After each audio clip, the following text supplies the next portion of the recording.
Bank account freeze होना किसी भी इंसान के लिए बिल्कुल ही एक पैनिक वाली सिचुएशन हो जाती है।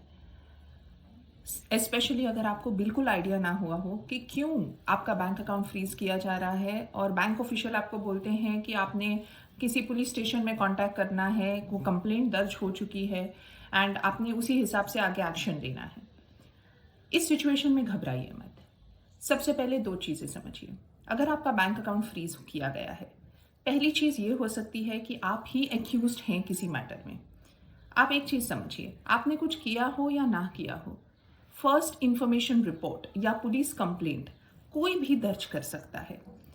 उसका ये मतलब नहीं है, उसमें कोई प्रमाण की ज़रूरत नहीं होती है पुलिस कंप्लेंट दर्ज करने के लिए। उसके बाद पुलिस तहकीकात करती है। तो इसीलिए आप एक चीज़ ये समझिएगा कि एक पॉसिबिलिटी है कि किसी ने आपको एक्यूज्ड बनाया है, सही बनाया है, गलत बनाया है, ये आगे तहकीकात में पता चलता है। पुलिस को आपको पूरा केस अब एडवोकेट समझाना पड़ता है, वो एक अलग प्रोसेस है। दूसरा केस जो बहुत कॉमन है, जिसमें आपने कुछ नहीं किया, आपका अकाउंट फ्रीज हो चुका है, ना आप एक्यूज्ड है मैटर में, परंतु आपका बैंक अकाउंट वो किसी फाइनेंशियल फ्रॉड ट्रांजैक्शन का लेयर 2 या लेयर 3 अकाउंट है। लेयर 2 लेयर 3 अकाउंट क्या होता है? सबसे पहले समझिए, अगर किसी फ्रॉडस्टर ने किसी थर्ड पार्टी के बैंक अकाउंट से फ्रॉड मनी लिया है। फ्रॉड मनी क्या होता है?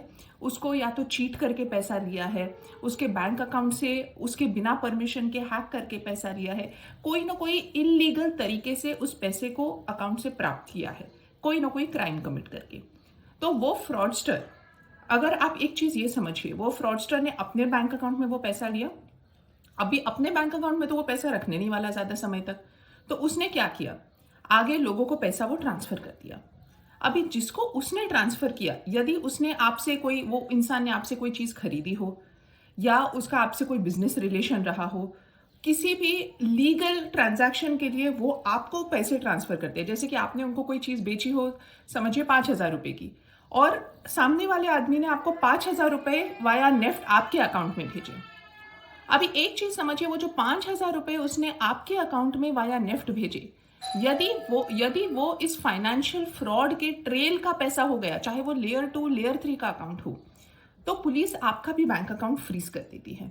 अभी इसमें बहुत जरूरी है कि एक proper legal representation in writing application for D freezing जो करी जाए पुलिस के सामने, और उसी के साथ में आपको आगे स्टेटमेंट देना पड़ सकता है पुलिस को, पूरा मैटर एक्सप्लेन करके, एविडेंसेस देकर। एंड उसके बाद में यदि पुलिस कन्विंस होती है तो एनओसी इश्यू करती है, या आपको वाया कोर्ट रूट आपका बैंक अकाउंट डीफ्रीज कराना पड़ता है। ऐसे काफी सारे जजमेंट्स है अभी कोर्ट्स के, जिसमें पुलिस के पास लिमिटेड पावर है अकाउंट्स फ्रीज करने के लिए। तो अगर पुलिस ने अपनी ये पावर ट्रांसग्रेस करके आपका अकाउंट फ्रीज किया है, तो आप डेफिनेटली लीगल एक्शन ले सकते हैं। अगर आपका बैंक अकाउंट फ्रीज हुआ है, प्लीज डू नॉट पैनिक, समझिएगा कि क्यों हुआ है और उस हिसाब से आगे आगे लीगल रिकोर्स इनिशिएट करिए। All the best.